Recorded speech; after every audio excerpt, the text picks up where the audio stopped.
tenderloin or eye fillet.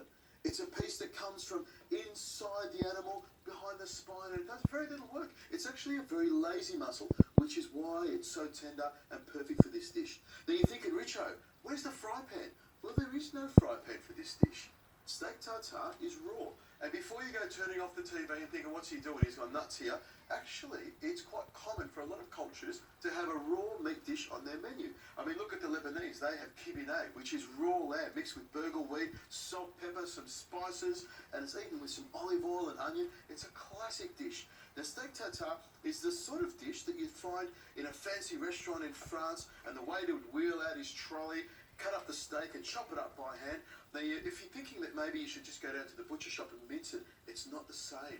You've got to actually cut it by hand, slice it nice and thin, and with a knife, a very sharp knife, cut it into small dice or chop it, because minced meat is just not the same. The only way to get steak tartare, the right consistency or mouthfeel, is by actually chopping it with a knife. And you can see I've cut quite a large amount of it in a matter of minutes.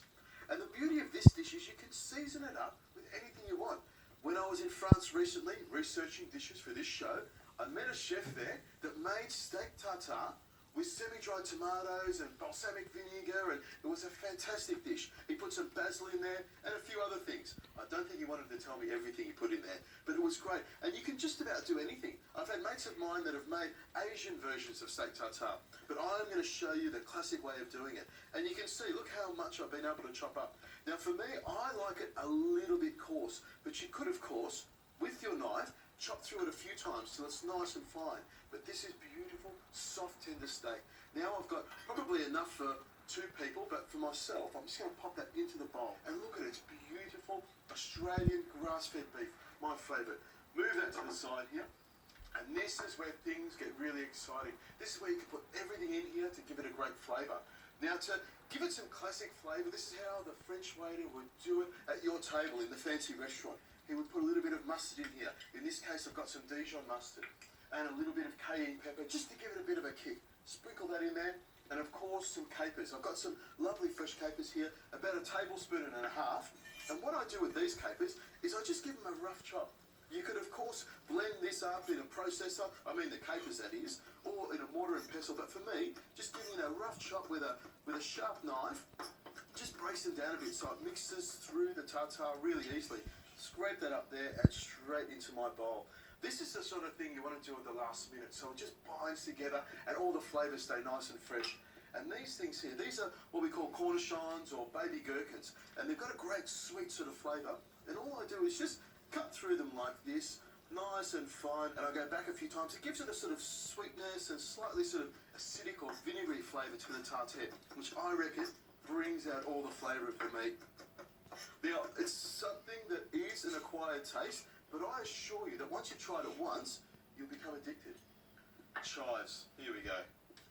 I'm just going to grab some of these chives and cut them nice and fine and mix them through. They give it a lovely sort of onion flavour, but it's not too strong and works beautifully, won't overpower anything. You could, of course, put in some shallot or some red onion or some spring onion. It's up to you what you do. That's the thing about this dish. You can actually build it any way you want. In go the chives and some parsley.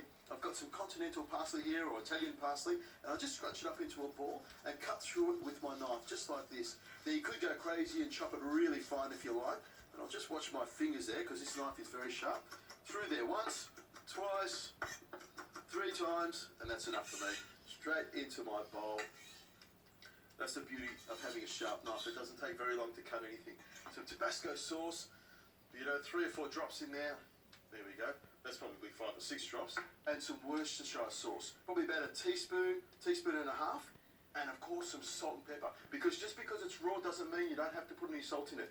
Nice. About a teaspoon of salt in there and a good hit of pepper as well. Good hit of pepper in there. And then all we need to do is mix it around. I've got a fork for this, and I just find that a fork is the easiest way of just turning it around and mixing it all together. You could of course use a spoon if you want. And what I do is make sure that it's all folded through, so all the little pieces of meat are actually broken up, because they will try to clump together and stay in a lump.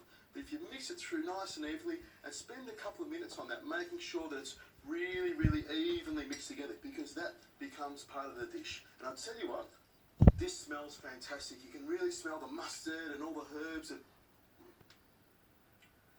that does taste great.